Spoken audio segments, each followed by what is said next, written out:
আজকে আমরা পড়ছি লেসন 9, তাই তো? Summer friends. কে লিখেছেন? Mary Lamb. মেরি ল্যাম্প হচ্ছে চার্লস ল্যাম্বের বোন, ঠিক আছে? বিখ্যাত লেখক চার্লস ল্যাম্ব, তার বোন হচ্ছে মেরি ল্যাম্ব। সামার ফ্রেন্ডস মানে কি? গ্রীষ্মকালের বন্ধু, বুঝতে পেরেছো? গ্রীষ্মকালের বন্ধু। গ্রীষ্মকালটা হচ্ছে এখানে ইনডিরেক্টলি কবি বলতে চেয়েছেন সুখের বন্ধু। গ্রীষ্মকাল তখন অত কষ্ট থাকে না, শীতের যে কষ্টটা সেই কষ্টটা থাকে না, বুঝতে পেরেছো? গ্রীষ্ম মানে সুসময় ইন্ডিকেট করছে, এখানটায় গ্রীষ্মটাকে ইন্ডিকেট করছে কি? সুসময়কে ইন্ডিকেট করছে। সুসময়ের বন্ধু, দুঃখের বন্ধু না, সুসময়ের বন্ধু, সামার ফ্রেন্ড। লিখেছেন মেরি অ্যান ল্যাম্ব। 1764 খ্রিস্টাব্দে জন্মগ্রহণ করেন এবং 1847 খ্রিস্টাব্দে তিনি মারা যান। Was a famous English poet and writer. তিনি ছিলেন একজন বিখ্যাত ইংরেজি সাহিত্যের কবি এবং লেখক।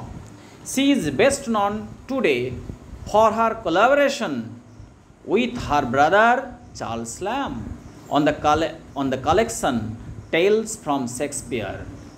She and her brother presided over a literary circle in London that included poets like Wordsworth and Coleridge. She is the best known today.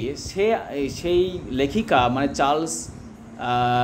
Mary an lamb, তিনি বেস্ট নন মানে সবাই তাকে চেনে, জানে, অর্থাৎ সুপরিচিত, বিখ্যাত হয়েছেন টুডে আজকে, for her collaboration with her brother Charles lamb, তার ভাই বা ভাইয়ের সঙ্গে, ব্রাদার, যার নাম ছিল চার্লস ল্যাম্ব, তাকে সঙ্গে নিয়ে, কোলাবোরেশন মানে একসঙ্গে, সহযোগিতায় একটা কাজ তিনি করেছিলেন।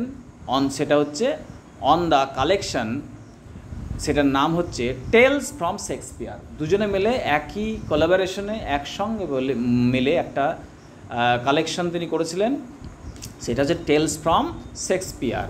এটা একটা কালেকশন মানে সংগ্রহ, বুঝতে পেরেছো? বিভিন্ন টপিক শেক্সপিয়ার সম্পর্কে সেখানে আছে, সেটা দুজনে মিলে করেছিল, ভাই বোনে লিখেছিলেন, বুঝতে পেরেছো? সেইটার পর থেকে তারা বিখ্যাত হয়ে যান, অর্থাৎ মেরি ল্যাম্ব পরিচিতি পান।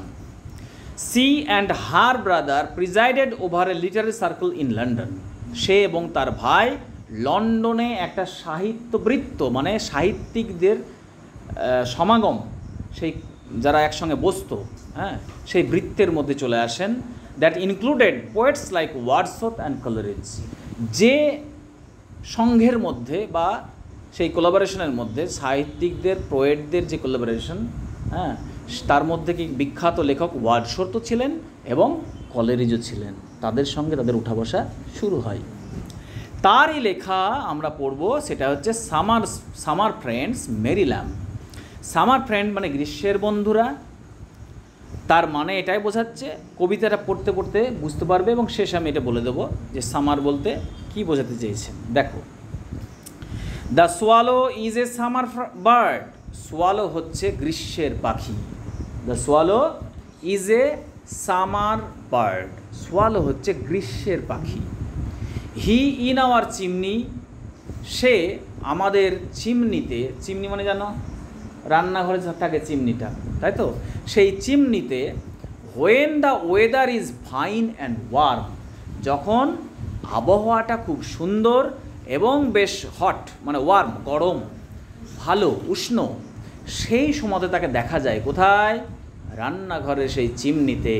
মে দেন বি হার্ড, তাকে শোনা যায় চার্পিং হিজ নোটস, তার গান গাইতে। চার্প মানে গান করা, নোট বলতে এখানে সং, তার গান গাইতে শুনতে পাই আমরা ফর উইকস টুগেদার, সপ্তাহের পর সপ্তাহ জুড়ে। মানে যখন আবহাওয়া খুব সুন্দর, ফাইন, এবং আবহাওয়াটা হচ্ছে উষ্ণ, পাখিদের ক্ষেত্রে যেটা প্রযোজ্য, মানে যে উষ্ণ সময়ে পাখিরা ভালো থাকে, ওয়েদার ভালো, সেই সময়তে তাদেরকে দেখা যায় আমাদের চিমনিতে গান করতে। Come there but one cold wintry day, away will fly our guest the swallow. Guest বলতে কেন কাকে বোঝানো হয়েছে? সোয়ালোকে। তাই বলছে come there but one cold wintry day, অর্থাৎ এক সময় কি হয়, একটা উইন্ট্রি ডে, উইন্ট্রি মানে কি শীতকাল, তাই তো, উইন্টার মানে শীতকাল, আর উইন্ট্রি ডে, উইন্ট্রিটা এখানটাই অ্যাডজেক্টিভ, তাহলে অ্যাডজেক্টিভ মানে কি শীতকাল হবে, শীতকালীন, অর্থাৎ উইন্ট্রি ডে শীতকালীন ঠান্ডা একটা সময় আসে, and away will fly our guest the swallow. তখন কি হয়, এখানে কবিতার ছন্দ মিলানোর জন্য সাবজেক্টটাকে পরে দেওয়া হয়েছে, অ্যাকচুয়ালি বাক্যটা সাবজেক্ট দ্য সোয়ালো, অর্থাৎ এই সময়তে শীতের, যখন শীত প্রচণ্ড স্টার্ট হয়ে গেছে উইন্ট্রি ডে, সেই সময়তে কি হয়, আমাদের যে এই গেস্ট মানে অতিথি সোয়ালো, এই সোয়ালো পাখিটা কি করে তখন কিন্তু আমাদের ছেড়ে চলে যায় আমাদের বাড়িতে, আমাদের চিমনিতে, আর তাকে গান করতে শোনা যায় না। বুঝতে পারছো? অর্থাৎ সুসময়ে, যখন তার সুসময়, হ্যাঁ আমার সুসময়, পরিবেশ যখন উষ্ণ এবং ফাইন, তখন তাকে আমার বাড়ির চিমনিতে গান করতে শোনা যায়। কিন্তু শীতকালের কোনো একটা দিন যখন আসে, কোনো একটা দিনে দেখা যায় সে কিন্তু চলে যায়, পালিয়ে যায়। অ্যান্ড মাচ লাইক হিম, এবং তার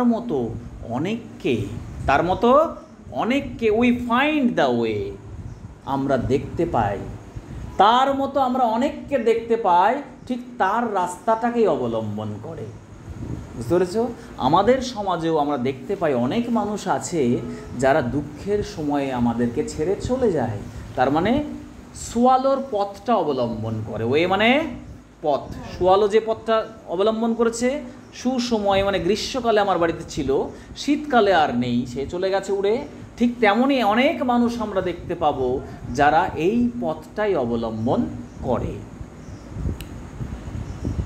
which may A gay young friend will follow, follow মানে অনুসরণ করা, অর্থাৎ যে কথাটা আমি বলে ফেললাম, হুইচ মেনি এ গে, যেটা অনেক উৎফুল্ল যুবক বন্ধুরা উইল ফলো, অনুসরণ করবে, যেটা অনেক আমাদের বন্ধু আছে, সুখী বন্ধু, আনন্দিত বন্ধু, তারাও সেই পথটাকে অবলম্বন করবে বা সেই পাখির পথটাকেই অনুসরণ করে।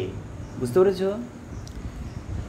In ড্রেয়ারি days of snow and frost, সেই ড্রেয়ারি দিন, ড্রেয়ারি মানে কি, হ্যাঁ, সেই বিষণ্ণ দিনে, সেই বিষণ্ণ দিনগুলিতে, অফ স্নো যখন কি হয়, বরফ পড়ে, অ্যান্ড ফ্রস্ট, ফ্রস্ট মানে তুষারপাত হয়, অর্থাৎ তুষারপাত যখন হয়, বরফ যখন পড়ে, দিনটা কি হয়, বিষণ্ণ হয়ে যায়।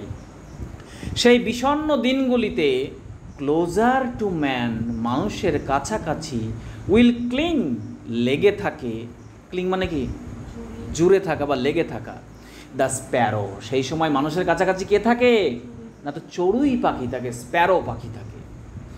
ওল্ড ফ্রেন্ডস, অর্থাৎ দুঃখের দিনে, শীতের দিনে আমরা সেই চড়ুই পাখিকে পাই, মানে চড়ুই পাখি এখানে ইন্ডিকেট করছে রিয়াল ফ্রেন্ড। বুঝতে পারছো? নট ফলস ফ্রেন্ড, সোয়ালোর মতো, রিয়াল ফ্রেন্ড, যে সময়েও আমাদের সঙ্গে থাকে। বুঝতে পেরেছো? ওল্ড ফ্রেন্ডস, পুরনো বন্ধুরা, although in life we are crossed, যদিও আমাদের জীবনে তাদেরকে ক্রস করে চলে এসেছি, অতিক্রম করে চলে এসেছি। এখানে ক্রসড মানে হচ্ছে ক্রসড, CROSSED, ওকে, ওটাকে পোয়েটিক ছন্দে করানোর জন্য পোয়েট এটাকে ক্রসড হিসেবে ব্যবহার করেছে।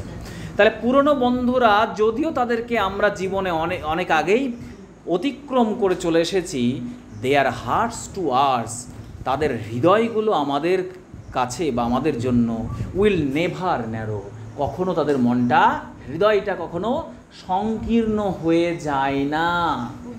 অর্থাৎ আমাদের পুরনো বন্ধুরা, সব সময় বন্ধুরা তো সঙ্গে থাকে না, থাকে কাজের জন্য, পরিবেশের কারণে বা যে কোনো কারণেই হোক, আমরা সেই পুরনো বন্ধুর থেকে দূরে চলে যাই ব্যস্ততার লাইফের জন্য। কিন্তু তারা যদি সত্যিকারের বন্ধু হয়, যত দূরেই যাক না কেন, তাদের হৃদয়ে কিন্তু আমরা সংকীর্ণ হয়ে যাই না, অর্থাৎ হৃদয়ের মধ্যে আমরা থাকি, মানে that indicates Real friend.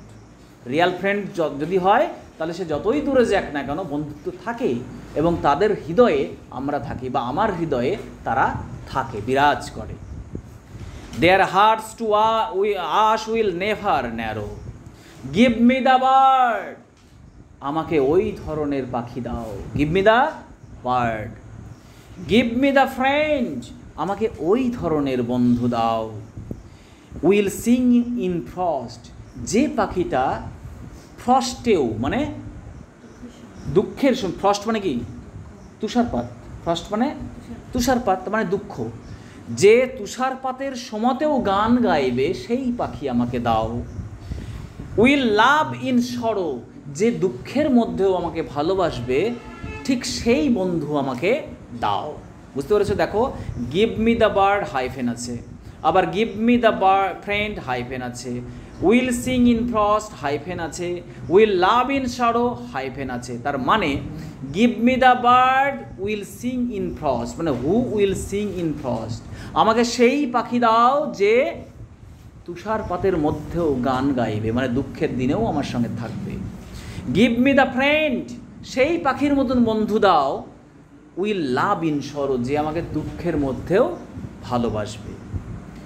What ever mischief today may send, send মানে পাঠানো, কিন্তু এখানে হোয়াট এভার মিসচিপ, যে দুর্ভাগ্যই আজকের দিনে ঘটুক না কেন, মে সেন্ট মানে ঈশ্বর আমাদেরকে পাঠাক না কেন, মানে আমাদের জীবনে যে কোনো ধরনের দুঃখই বা দুর্ভাগ্যই ঘটুক না কেন, উইল গ্রিট মি, আমাকে অভ্যর্থনা জানাবে, হিজ সাইট টুমরো, আগামী দিনে তার দর্শন দিয়ে আমাকে অভ্যর্থনা জানাবে।